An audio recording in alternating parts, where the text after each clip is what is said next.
Well, thank you, ladies, for coming to my book talk about saving Mama. And I think to begin, Mary, how many of you ladies actually said at some point in your life, I should write a book? You could raise your hand if you think you could. Yeah. Well, I really never thought I would, but the more things happened to me, the more I felt like I've got to pay attention to these cues. I mean, I can call it my angel because you're going to hear about my angel. She's my sister. She passed away when she was 7 and I was 9, so I still remember her. But you know, you can go through half your life and you're so busy running a business, being a mom, not being a mom, that you don't really think about those little things until she came into my dream. And I'm at the intersection of Melcher and Prescott and Union Avenue there. And I'm like, oh my God, she's in the car with me. And I'm like, I just like, Claire, you're a sister. And it wasn't, you know, maybe 15, 20 years ago, but she passed away in 1957. But Yvette, what a beautiful French name. I felt like I was listening to her throughout this journey. So when I was just looking to be, you know, get into my life for a Catholic school, I was either going to be a secretary, a teacher, or a nurse.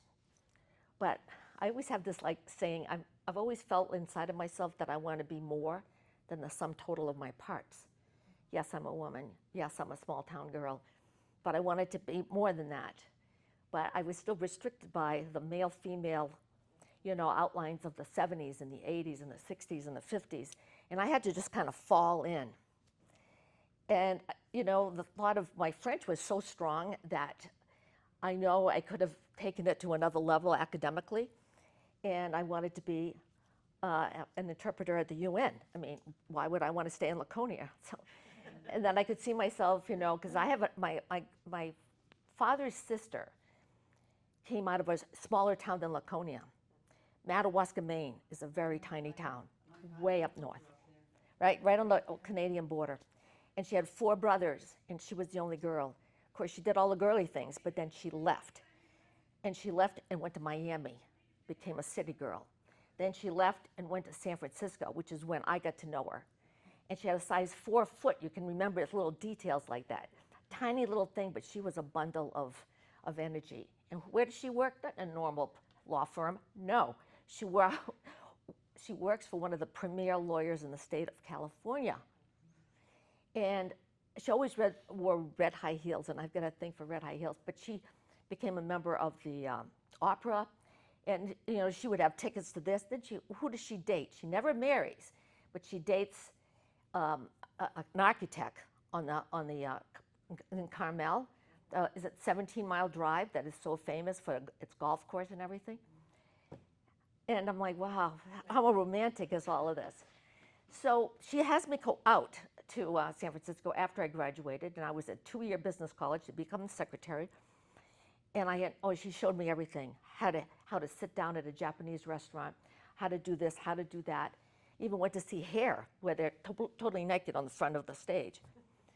And when I was about ready to leave, she said to me, I had my girlfriend with me, she says, Claire, you're not ready for San Francisco. That absolutely was one of those turning points in my life. Because if she wasn't going to let me come, I wasn't going. So I did become a secretary. I was a pretty good secretary, but you know, went from one boss to another, and you know, and then my life sort of really became a little more complex. And this book is going to tell that story, but you're never really going to get a chance to hear how did I become where I am? Because when you are writing a memoir, you are not writing an autobiography. So when I went to school after I retired, which is its own story, I never was told in grad school, you can't write this story. It's too much about your childhood, too much about how you get to be where you go. And I'm like, well, you're going to have to cut it back. So I had 550 pages of my story. It became 308. So the 250 odd pages had to compress into 5 pages. Because one of the things I feel when I read a book, I want to relate to the narrator. You got to have a reliable narrator. So I had people helping me in the early stages.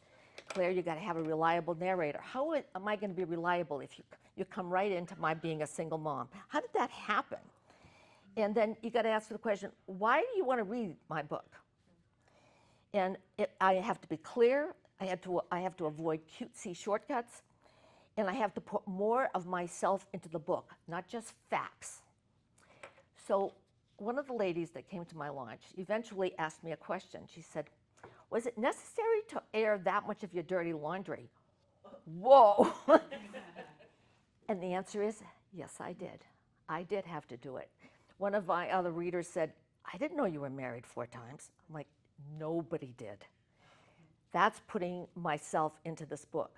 It was for one reason, and that is to get the comfort dog that has just come into the Belmont Fire Department. Actually, it'll be in the first week in April. And I was so lucky, but again, all those little signs that keep coming to me. Ever since this picture was taken on the front page of the Laconia Daily Sun, you've got me in the middle, and you've got people around me, but you have these 2 police officers who I didn't know before. This is Evan Belanger from Belmont, and this is Adam Van Steensberg from Gilford. Both their working dogs. I didn't even know about a working dog. I'd never seen a working dog. I'd never seen, like one of their, exercises that they do with the glove. Well, that's impressive. I developed a dog parade, and that came about because the WOW Trail, Winnipesaukee, Winnisquam. This was a group of people in the Lakes region who just felt we need a recreational trail. Well, this all happened before I went to Belcher and Prescott in the final 5 years of my insurance career. And I thought, wow, I become employed by them. And the first thing that comes into my desk within a couple of months is this Adopt-A-Spot. Adopt-A-Spot is something that Laconia had been doing for a long time through Parks and Recs to actually beautify the downtown. So I'm thinking, wow, so there's this new trail. How about putting flowers on the trail? So I got into that because when you sell insurance, you can sell anything. And if I go over to Kramer and Hall and say, for $100, would you like to advertise on this new trail? And in which case we'd take your $100 and we'd go to Apple Tree Nursery and we would buy flowers. Oh yeah, sure. Well, I did that all the way down the trail. Then it's like, how about murals? Now that we have a trail, nothing's very pretty on the backside of these buildings, but now everybody was doing something on the buildings, and I found people to do it, and I also got trustworthy hardware to support the paint. Then we get into benches. Okay, we got some benches. Taylor Community did a $1,000 bench. But then comes big kahuna. The dog that created this much money, because the police were coming every year to do a demonstration, but it was nickel and dimes, you give a certain amount, and I could give them something at the end of the event. But on Good Morning America, which I've been watching for years, there's a dog walking down Fifth Avenue. His name is Hulk. Hulk is a 200-pound Mastiff pit bull living in northern New Hampshire. Now, I don't remember how I got his phone number because its parents have some kind of big farm, I guess. But he's walking down Fifth Avenue because he's so huge. And then he goes on to the View. And I managed to get a hold of the parents. And I said, I get an event the first Saturday of May. Do you think you could come? Well, I was so nervous because, insurance, what if, something happens? Everything went well. We put him in a kissing booth. And this much money came into the coffers. Well, now I'm on a mission. So this is May of 2015. I retired after my years in the insurance business, and that was 2016. Well, 2015 I retired. 2016 I'm set up at SNHU to actually, thank you for coming. That's okay. I'm probably going to just keep on going where I am, if I can pick up where I left off. So I started graduate school programs. Do I still know what I want to do? Not exactly, but in 2010, different things happened. It's in my book. And I find myself with a pet portrait that I won at a silent auction. So I got my dog with me, Brady. I got my cat with me, Bailey. Now in my book, all my animals talk. I didn't know I would do this, but there was just something about to get this picture. I thought, wow, maybe I'll write a book. Maybe, well, guess what? You can't have the cover of a book when you're not a famous person. I'm not Michelle Obama, okay? So the answer is no. We're not going to put your picture on there. But I did work with a professional publisher, and I could get some of what I wanted, not all of what I wanted, but I'm proud of what this book has come out to be. So at the end of 2016, I went through 3 years of taking, these courses, and I was in a class with all 25-year school teachers with English. And it's like, I had English in the 1960s with Sacred Heart School. I didn't even get English at UNH because I clept it. So I could come in as a sophomore because I'd already had 2 years of business college. So now I'm in a graduate. It was horrible, horrible. And when I graduated, I was so relieved and proud because I'd wanted a master's degree for years and I just never got a chance to do it. And I am still proud. So when I was in this position, I decided to take the rest of the year off once I graduated in May. And then I started. And there is, maybe if you do get my book and you want to read, there's so much, when you're reliving the most painful parts of your life, but you have a goal. You don't want the money from this. You just want a comfort dog because this guy right here was my comfort dog. And,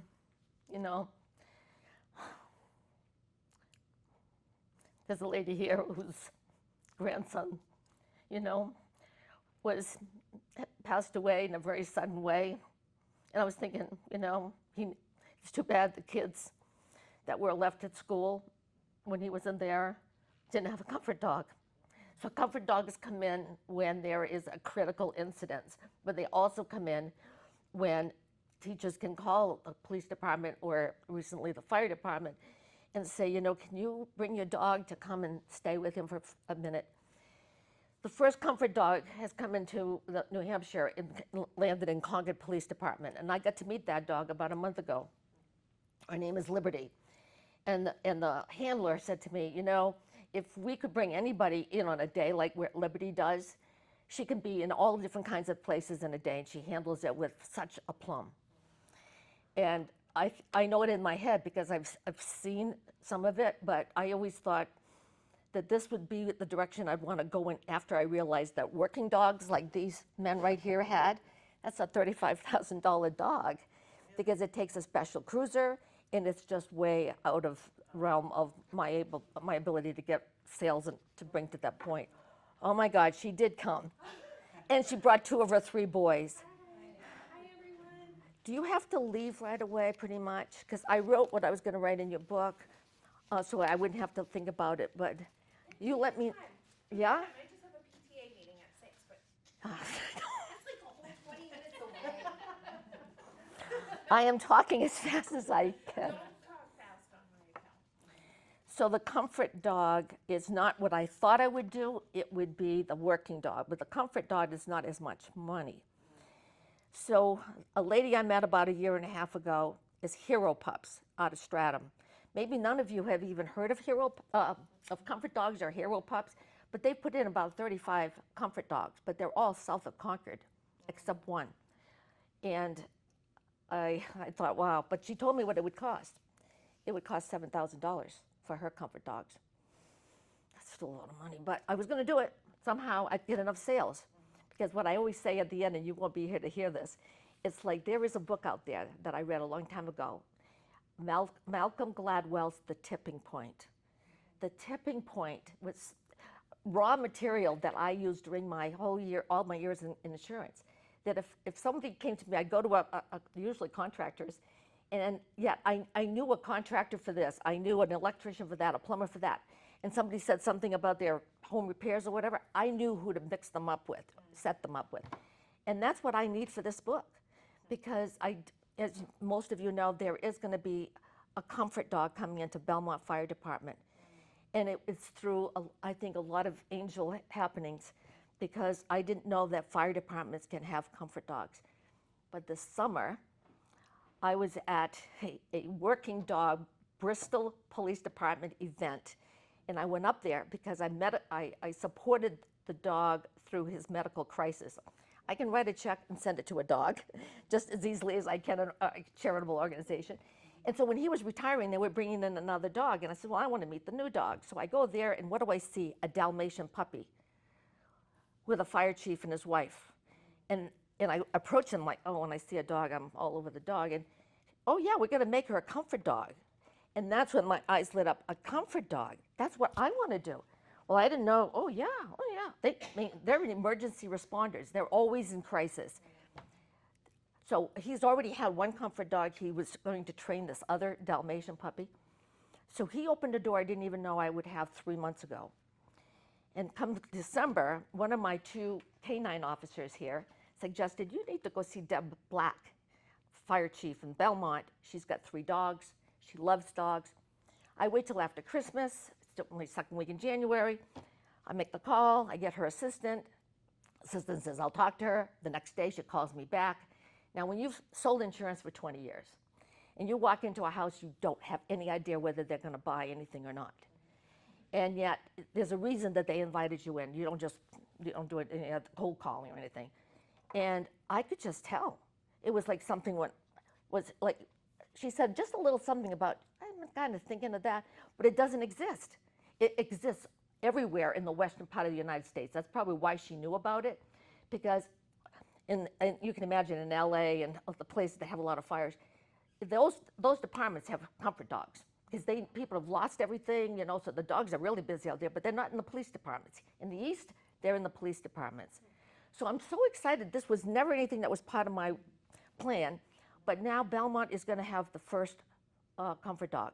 And I've already paid for it. I'm excited about that. The dog is going to come in the first week in April, and it's a black lab, and it's coming from Boone Field Labradors, who have been doing this, I think, for over 10 years, or close to 10 years. But they're taking certain Labradors that have the grandfather, the great-grandfather, we're talking a real lineage of being the perfect dog for critical incidents. Because a comfort dog is like it's like the frosting on the cake. I mean, it's not everything. Because that dog is not just comforting like my dog comforted me. It's way beyond that. It's like sirens are going, people are crying, screaming, whatever. That dog has to be really chilled. And that's what their town meeting is today, or their town, elections are today too. So I was thinking a year from now, the chief is going, she says, oh, I got to be there all day today. I says, yeah, next year you're not going to be alone again, You're going to have the dog.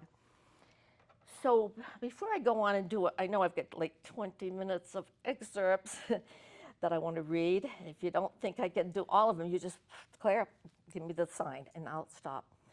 Are there any questions? Because I'm trying to capture a lot, and I'm hoping I haven't lost all of you or any of you. Do you think that the Belmont people would do presentations with that dog to kind of get the word out that that's a... Well, I have it in mind, thanks to this lady over here, that I'm going to be calling the school system. Yeah, because they would know which kids could probably use it. And then I think the school system may find the name, because Derry, when they had a comfort dog, they asked the town, well, do you have any ideas? I know personally, I wanted him to be called Brady, but I'm not even a Belmont resident, so I think the kids should name the dog. Is there a difference between a comfort dog and a therapy dog? Well, they're kind of in the same genre, because a therapy dog is what my dog was, and he went right after. You have 3, when you've gone through the, what's the name of that training? Yeah, that's not going to come at me right now. So when Brady went to therapy, to get the therapy certification, we went to Concord. We got all our, training here, actually with Doggone It Training, which is out of Gilford. And there were a series of 10 exercises that he had to do without me in a strange room. So that gave him the ability to handle the noise, handle a strange circumstance, handle people that he doesn't even know. And I was just praying that he was going to get past it, because I knew I wanted to go into the Gilford Library was the one that had the comfort dog before Brady came in. And then I ended up at the school. So if I've answered your question, it is, you could have a personal dog, have it as a therapy dog. And a comfort dog is, I think, has to have more training, which I don't know. I think it's that one more section that Doggone It Training will do. She's got 6 certifications, and she does work for Make-A-Wish. So Make-A-Wish would have not just any dog that's good at home type thing. He would have to be, or she would have to be, even better trained to handle like a person who is, you know, unable to like manage his life normally. Any other questions? How did you get hooked up with your publisher and all of that? Through Gibson's bookstore in Concord. Okay. He said to me, you ought to go speak to Deirdre Randall. So what I liked about Deirdre is that she had bought out her father.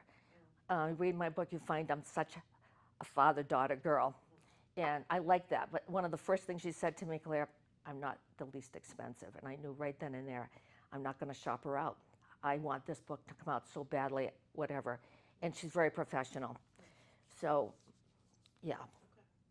But it was a referral. And I think it's referrals.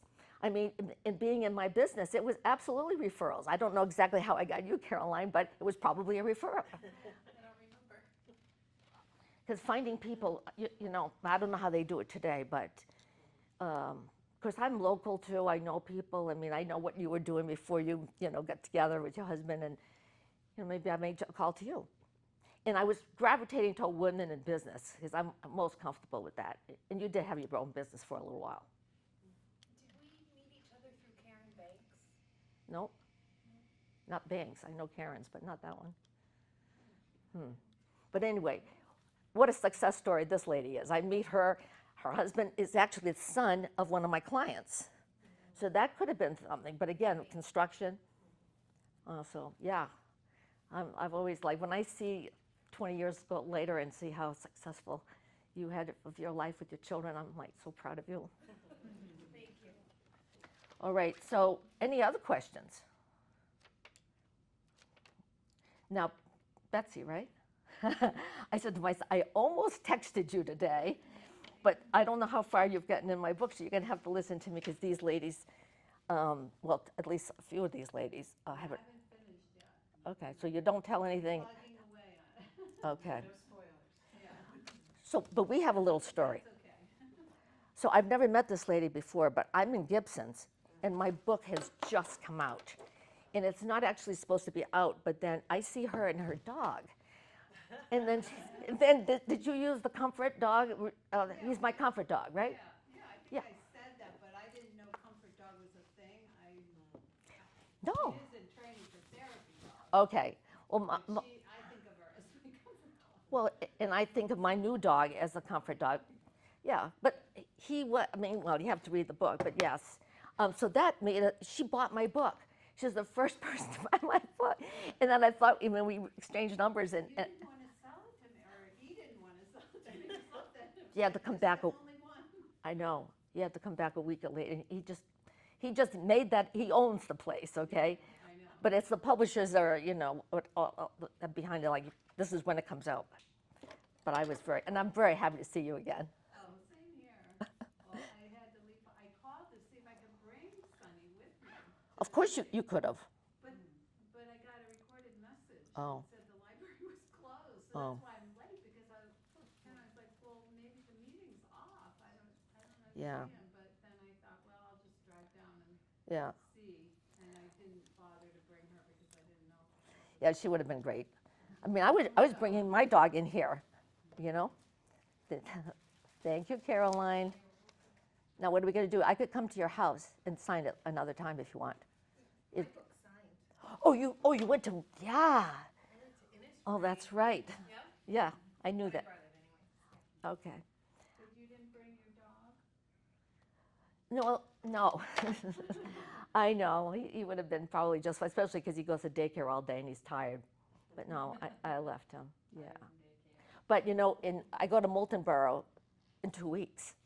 And I met a lady, again, fluky thing. I'm at Multicultural Day, and there's now a dog segment to Multicultural Day, because I got the phone call a few years ago, can we have a component of a dog parade? Okay, my girlfriend and I did it.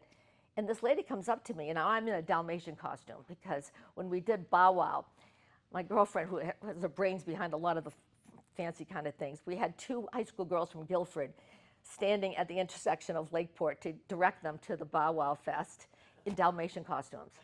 So now I'm wearing this Dalmatian costume, and this lady that I'd never met before, she's got her Australian Shepherd with her, therapy dog, and she comes over and she just gives me $5. And of course, I'm crying when I just want to give it to you for what you want to do. Yeah. So now she and I are really good friends. I'm having dinner with her tomorrow night. And she says, Claire, can you do Venmo? I'm like, no, I can't do Venmo. I can take cash. Well, Claire, you need to do Venmo. So she's going to set me up on Venmo tomorrow night, and she's going to bring her comfort dog to Moulton Borough. And they said, yes, you can bring a dog, but she has to stay in the room. Like, no problem. She's always at the New Hampshire Veterans Home. She'll be fine. She's got her own kissing booth over there.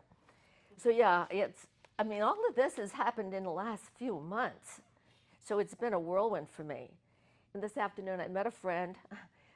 I went with the Nitro Brew coffee because at Wayfarer, they let me try I'm always doing a cappuccino, so it's the espresso beans versus the nitro beans. And then, okay, we both felt it's too hot for a mug of coffee, so let's just do an ice. I did a medium. Oh my God, what is this going to do to me tonight? Woohoo! So I do hope I haven't been speaking too quickly. I'm looking at the time. I do want to read a few excerpts. I know you're just going to have to listen because I'm only going through up to the half of the book. Oh, okay. All right, Claire. Yeah. I'm sorry. This is my life.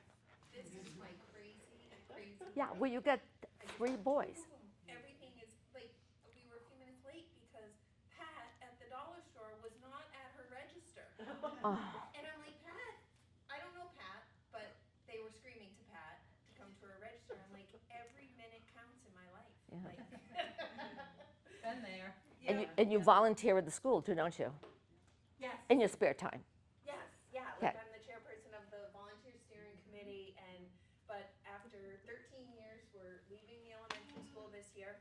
What? Yeah, So I know. I started joining PTA because I wanted to be able to still be active and I'll miss all.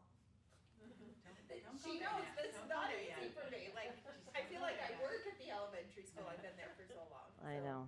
But, all right, well, I'm proud of you, this is awesome. I'm proud of you. So good to see you. So good to see you. All Say right. hi to Jason for me. I will. He's in the middle of nowhere in Canada, snowmobiling right Oh, now. okay. He writes to me, I'm in the middle of nowhere. I'm like, okay. He goes, so much snow. Yeah. Yeah. No. So when I see JDCH, if it goes too fast, I think I sent you a message on that.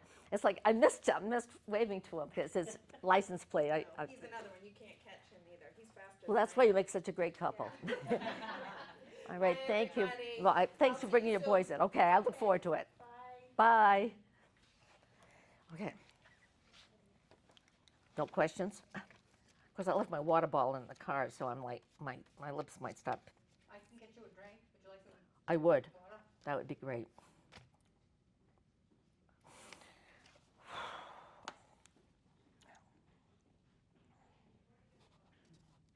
So when you've been writing this, does anybody know Kathy here? Go ahead, Kathy, why don't you say who you are versus, yep. So I'm Kathy Meyer-Durgan, and I am the president of the Friends of the Library here, and I volunteer in the children's room. And the children's librarian and I started a writers group, so we meet on the first Monday of each month, and Claire's been coming to our group. When I have written, I have a little segment of my daughter's bedroom, and it's got a lot of things around it that just, like, I come in and you don't see me for the next several hours. I don't even go to the bathroom. It's that bad. And now I haven't written for a year. Thank you so much. You're welcome. Nice and cool. Yeah. I miss writing. But when you write so intently, how can I do something for just a short period of time? Because I never even knew what a haiku is. Do all of you know what a haiku is? Well, I didn't. I'd like to just do that. But anyway, I'm going to read my preface. Mama is what I like to be called. French was my first language. I didn't speak English until kindergarten because back in the good old days, there were many of us here in the heart of the Lakes region of New Hampshire who came from French-Canadian families. Both sides of my family are Quebecois, and I can include Acadian, as Yankee as it gets. I'm proud of my heritage, which harkens back to the mid-1600s.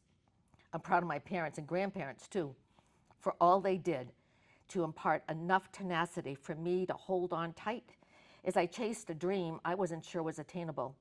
But with every fiber of my being, this dream to tell the story of my experience as single mama needs to catch some sunlight, and in these pages it does. I'm grateful for the memories of a carefree childhood when kids could play in the streets, enjoy hours in a pile of sand with a bag of marbles, or tap into the imaginations with Tonka trucks and teacups. Innocence and simplicity reigned. Then would come one tsunami after another, domestic and foreign. Their tentacles of restlessness and frustration trickled down to folks like me. I'm a card-carrying baby boomer. We kicked tradition to the curb, and we girls went to great lengths to prove our mettle. Motherhood, on the other hand, has no bounds. Once a mother, always a mother, no matter what decade, no matter what culture. Call it a tattoo on the heart. Just ask any mama bear or mama elephant about the pain that ensues from being separated from a cub or a calf. But what about my pain, mine, that of a mere mortal? Do I shrug off poor decisions and wrong turns and let them go? Or do I find a way to weave my story so that my own precious cubs can begin to understand why this mama still carries such sadness? I'm lucky not to have been alone through the most challenging years of my life. 5 cats, 1 dog, saved me from the despair threatening to unnerve me into a state of paralysis. I won't forget them, but only now am I able to intuit what they must have been thinking as they watched me escape from the reality of my lost motherhood. Meet my Delta Force. There's Tia, an abandoned domestic tiger kitty torn from her mother's teat, taking what solace she could from sucking her tail. There's Joey, cream Persian with a smushed-in nose, who was sure he'd been king of the jungle in a previous life. There's Bailey, the offspring of a Himalayan calendar girl and an absentee father, and convinced he'd run the Iditarod. Casper and Chloe, neglected Himalayan siblings from the low-rent district. And then there's Brady, a Cocker Spaniel Shih Tzu Poodle blend who reminded me a lot of. This is our story. The prologue is 5 pages, which captures 200 pages that I wanted people to know before they started reading my book, so that they could identify with me and actually trust what I was saying is true. So I'm going to read page 2. Meanwhile, I was forced to reinvent myself. If I couldn't be the mama I was groomed to be, to follow in the steps of my own mama and the mama before her, my meme, then what were my options?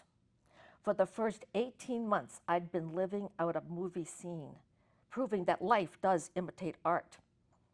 Consider The Martian, the actor Matt Damon, marooned on Mars with no plan B. Did any of you see The Martian?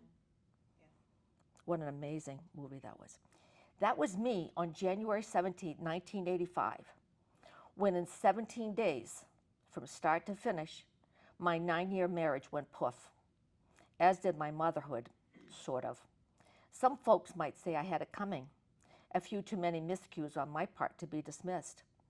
I'll admit, I'd become a shadow of my former little Laconia girl self. 13 years of Sacred Heart School had been kicked to the curb. The nuns would say I was going straight to hell, but I thought I'd already been there. Like Matt Damon's character, I had to devise a means of communicating with the world in a way to re-up my own food supply via dollars and cents. I may not have landed on another planet, but I sure felt like a lone star circling the Milky Way, looking for a place to hide, a place to call home. When I was a kid, there was a granite boulder the size of an airplane hangar in our backyard. In response to any blip on my screen, I could tuck myself behind it and come up with a viable answer. That was then. This was now. Matt was getting paid to act. I was the real deal. And I was no Sally Ride. I started out with a Susie homemaker mother and with a direct feed to Betty Crocker and a Cracker Jack dad with a mind like a steel trap. In 2 languages. I figured I'd inherit enough of their virtuosity to start my own Cinderella story. Let's just say I wasn't there yet. But I thought I was holding an ace. I couldn't see it, but I could sense it, or her. That was my sister Yvette. And she was and is an angel. Somehow together we'd figure out my next adventure. But how many of my readers believe in angels, especially if their lives are sane? Angels don't need to be draped in white with wings attached to their shoulders so they can hover about like a hummingbird. No, they're spirits. And I'll bet there are many spirits wafting over Mother Earth, keeping an eye on loved ones.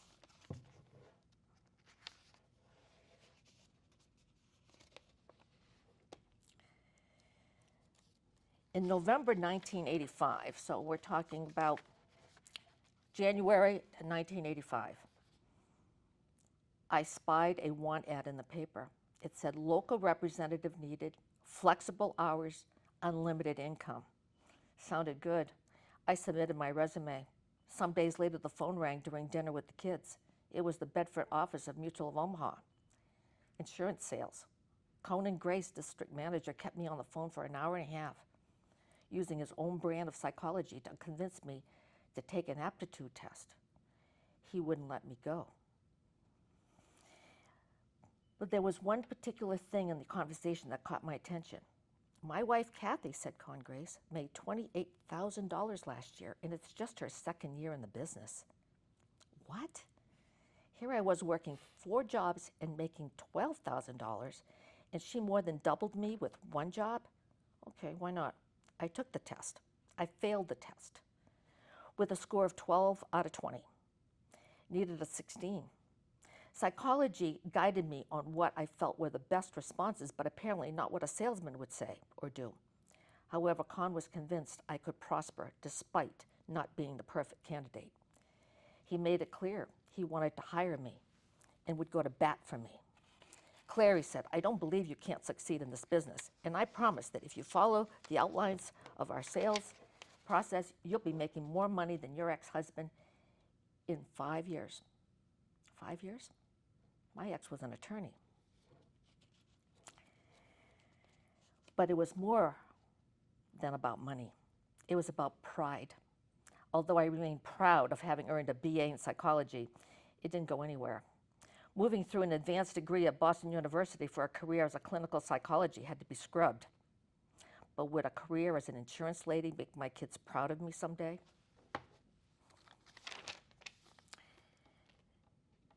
So June 25, 1986, so basically a year and a half from the time I'm in an apartment. The first day of my reinvention.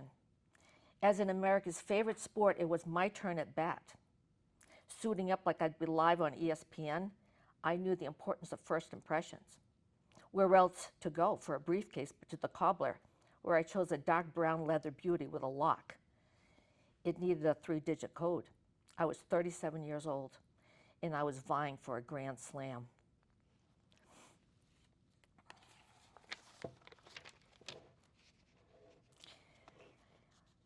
Jeff was a person who was in training, like at the same time I was, who'd been assigned to a different unit, pursued his own approach to success. At 19, he was in a better position to try insurance sales.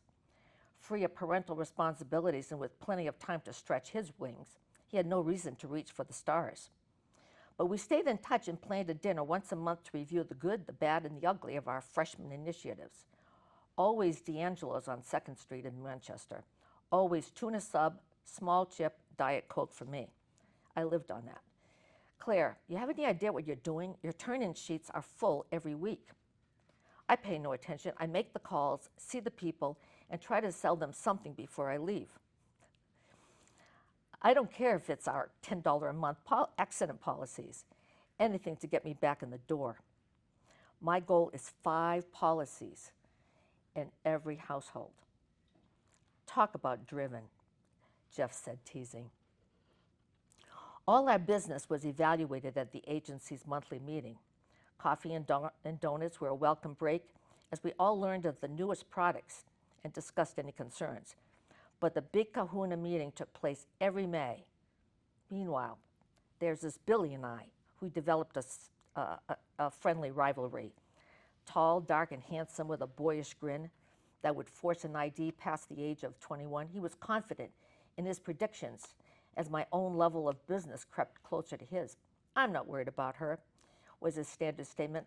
What guy in 1987 ever heard of a top female producer? As a postscript, Billy and his wife and my husband and I are going to have dinner together in May in Manchester. And I fortunately got a chance to see him in the last few years. And he didn't know I'd write a book. I said, "Yeah, and you're in it too." and I can just remember this. We were in New Orleans, and he had married this girlfriend, because you couldn't go anywhere without being married with a mutual Omaha. And they're still married today. So I was now 5 months into my first official full year in the business. Jeff and I went to the annual awards banquet as bona fide members of the agency. As required, we fell into place with formal wear. The finale came with the announcement of who would be Agent of the Year. "You watch. That'll be me next year," spoken with all the confidence of a woman tanked up on rocket fuel. "Yep, no doubt about it, partner. I can see it now." Now, that particular quote has been brought up to me because other women that have read my book feel, yeah, have I ever been there? Maybe we've all kind of had our own little issues, and it's like, but I have to do this, you just, yes, I'm going to do it. When you really put your mind to it, sometimes it works. Thanks, Marriott, for coming to visit. So I thought I would read, because I did say to you that my animals all have their own unique personalities. They all talk, and you get to know how each one relates to the other and how they relate to me. So Joey is really a primary in the cats. So he's talking now. So the print changes. Round about June of 1987, a star was born. That would be me. Cute, intuitive, and quite full of myself. A pussycat with catitude. Not just any pussycat, but one destined to be king of the jungle. Someday I'd be sitting high on a mountaintop and able to gaze down on all my subjects. By then, I'd be used to the call of the wild, this ear-piercing racket of one pack against another, foraging and hunting for food. But now, as a wee cub, I had no worries. My mama took care of me. Me and my brother, the pesky sibling I inherited. It seemed whenever I was hungry, so was he. When it was time for a walk around the den, there he was at my heels. Mama let us feast on her whenever we wanted. Soon we started tagging along, leaving the safety of the den to begin our journey to follow in Dad's paw prints. But one day we heard a loud crack, and our mama fell in a heap. My brother and I had no idea where to go, what to do, but then we heard sounds we'd never heard before. Heavy boots were heading our way. They were close. I scrunched up in a ball and I shut my eyes. And then he comes back again in another dream. And he's going to be with me. So there's that story. Is it sort of making any sense a little bit? I'm trying to pick. And Mariette has read my book, so she's just being a good doobie here, hanging out with me tonight. So I have different segments. So here's another one I picked out today. You might wonder just how I managed to crack the code of insurance sales, especially when I wasn't suited for it, as that test said. Simple, my dear Watsons. I mixed psychology with heart and threw in some grit with burning the midnight oil. I remembered the insurance man of my youth who'd come to collect the premiums. Never liked him. Perhaps it was his dour expression or his lack of enthusiasm at seeing a kid in the house. In my career, my first line of offense was to put myself in a potential client's shoes. How could I convince anyone I was deserving of trust if I didn't own it myself? I mean, who tries to sell a prospect a line of protection from both sides of the mouth, right? All the time, I think. Because I was self-employed, as were almost all the folks I visited, I too had to budget for life and disability protection. In time, I bought juvenile life insurance for both my children, as well as all available mutual funds for all of us. In that way, I had my own portfolio to prove I was safeguarding the American dream. Work your buns off till retirement, protect yourself along the way in case of a setback, and keep your eye on the future. That was my plan.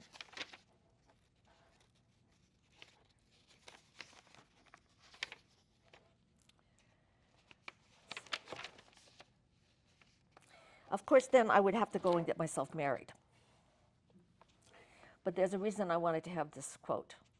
Well, it's a little bit more of a quote, but the wedding took place on September 25th. This is 3 years later, 4 years later, something like that, in the sleepy town of Sandwich, which wakes up once a year for a fair over Columbus Day weekends that draw thousands. A little white church in the heart of the village had a short aisle, perfect for my updated Cinderella story. I wore a full-length white dress with lace overlay, a bit bouffant with matching V-shaped see-through front and back lace panels with delicate workmanship, no matter that it was my third walk down the aisle. Sarah is my flower girl, my daughter, wore the classic Cinderella dress in miniature. Ryan, my son, stunned in a black tuxedo and carried the same air of purpose he had at the age of 3 as the ring bearer at a friend's wedding. Judy, my best friend, in peach tones, was my maid of honor. Con, my boss, stood up for, the name of this gentleman is Stefan. In less than 5 years, I'd secured a healthy cachet of clients from all walks of life. One was a star in his own right, having made quite a name for himself in real estate. He drove a Rolls Royce and offered to escort the wedding party to the church. My very own coach was a formally dressed horseman. My parents were already seated in church, as were Stefan's 2 kids from California and a small group of friends and business associates. Even my cousin Ray from Georgia was there as an usher. But there was also a close friend with whom I'd shared many stories of angst about being in the company of men, who was absent. "I can't watch you do this, Faye," announced when we'd sat side by side at a seminar. She knew I'd sold my soul to the devil. Just before we prepared to walk down the aisle, Sarah leading the way, followed by Judy, then Ryan with me, I whispered to Judy, "If he's not the real deal, I'm in trouble," or something far less delicate. We had a touching moment at the Unity Candle where Steph's 2 children and mine circled around as we each held the candle to light, one in symbolic representation of our new family. Tears filled my eyes as I recognized I alone hadn't been enough. With 7 marquee cut stones on my wedding band, now complementing my bulbous engagement ring, I had enough weight on my left hand to readjust my center of gravity. No one would mistake my marital state. I was no longer a one-winged albatross.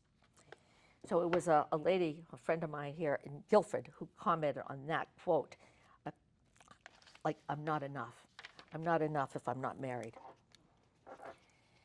Let's see. A couple more things.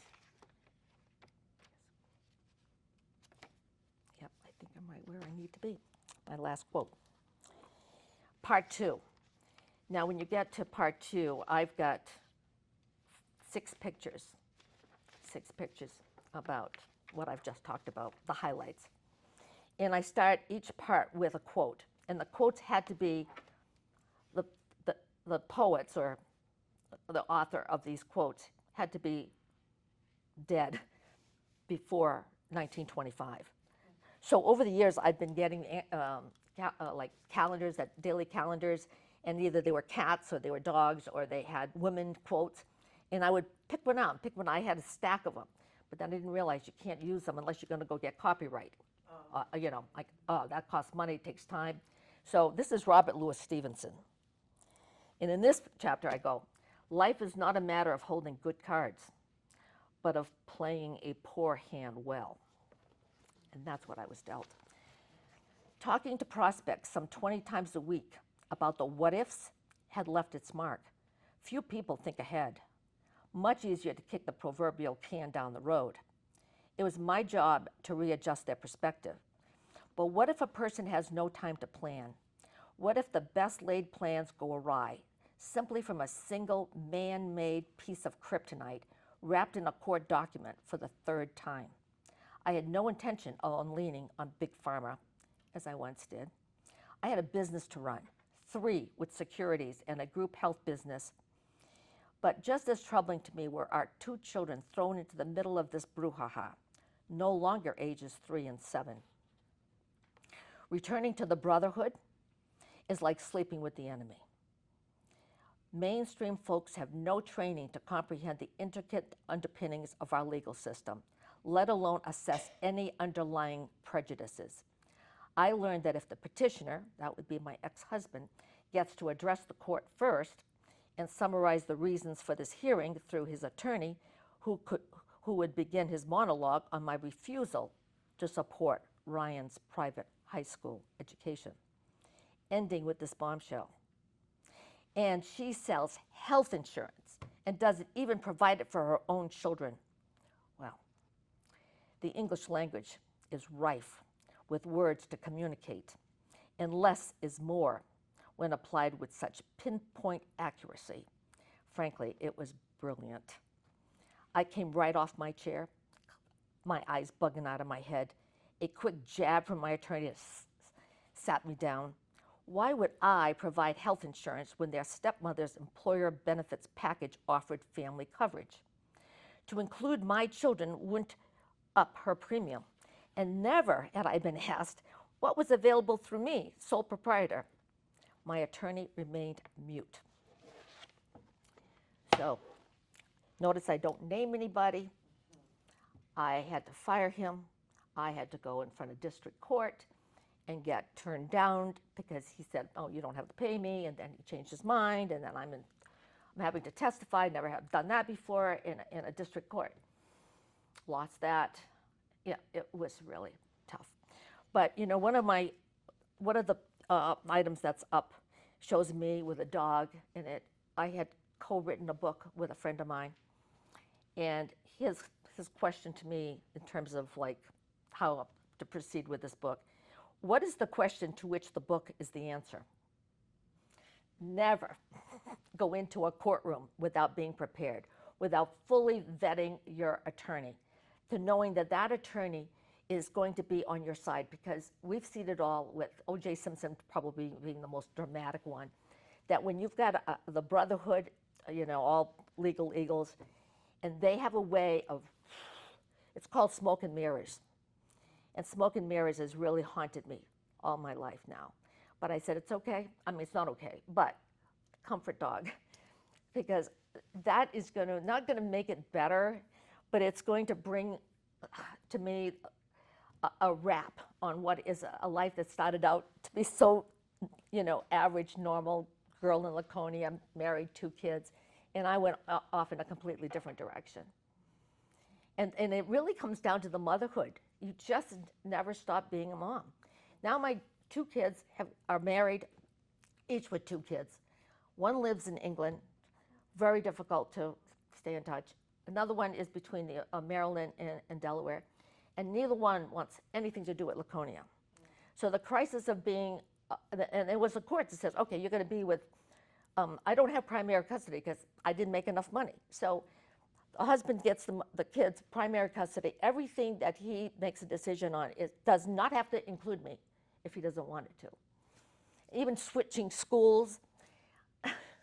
So it's like, oh, I didn't know what I was giving up. And a year after my divorce, I had gone to another lawyer in Manchester, and she says, I have never in 20 years seen a divorce like this. You got no alimony, no child support. But you know, when you didn't know you were getting divorced, and you get on January 4th, and on January 21, it's all done. I mean, a hearing is a hearing. It wasn't a final hearing. Nobody gets a final hearing on the first hearing, but I did. You know, when the husband comes in with the president of New Hampshire Bar, and he's got this person and this person all lined up to make decisions on the kids and everything, and I was completely blown away.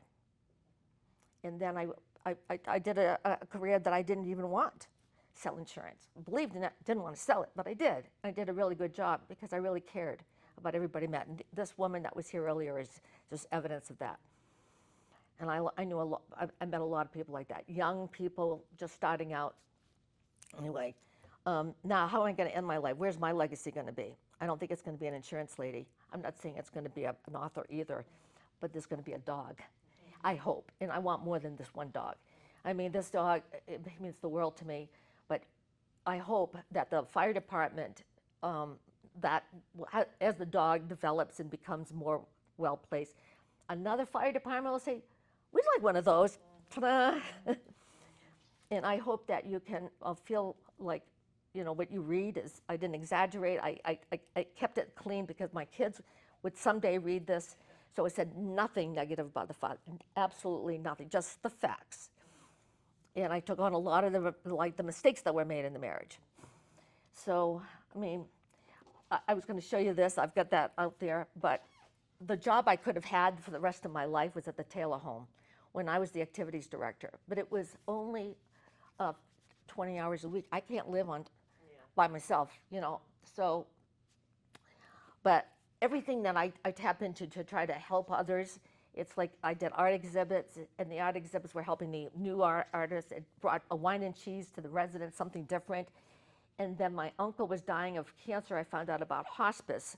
So then I had ladies that said, oh, how about stenciling? Or I said that, whatever. And I had a little stenciling group, and we would meet. I got pictures, and we started stenciling these like note cards, and they were sold at the sundial shop. And then I created this little hallmark thing. It says, made by residents of Taylor Home, made the address, proceeds to go to local charities. So these were sold as a result of our doing this class. And I forget how much went, but I was proud of that, gave that a check. And we did placemats. I went to all the different restaurants that we had, and whatever the logo was, we got that printed up because there was a stencil store on Pleasant Street. And we did placemats for the restaurant, and they paid us. So I loved doing that. And then I developed the directors of Taylor Home were only women. Trustees were only men.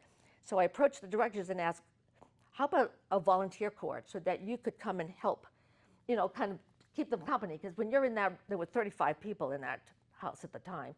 And it's like they can be awfully lonely. So when I left to sell insurance, I actually wrote a poem to all there were 37 of them. And I wrote an 8-line poem that rhymed every other line. It was like I had all this creative stuff, and yet I couldn't do any of it. I had to go logical. I had to sell insurance. And so now I think the writing is sort of coming full circle in a way, because I loved writing about my animals and laughing and crying. I laughed and cried. I wrote my own jokes and everything, but it was just, I feel like that's what was there at the time. And I'm hoping that people can relate, especially if they did have a rough stretch with the opposite sex and, feeling like, you're a girl, you're not supposed to be in a man's world. And I did it. I got a little bit of bruising along the way, a lot. But I love meeting people, and I love helping people. And getting a dog is my way of putting somebody else into the community. So if you have any other questions or you want to chat about anything, I'm here. I know that we do have to leave by 6:45, and How does one donate to your cause? besides buying the book, oh, well, I'll tell you this.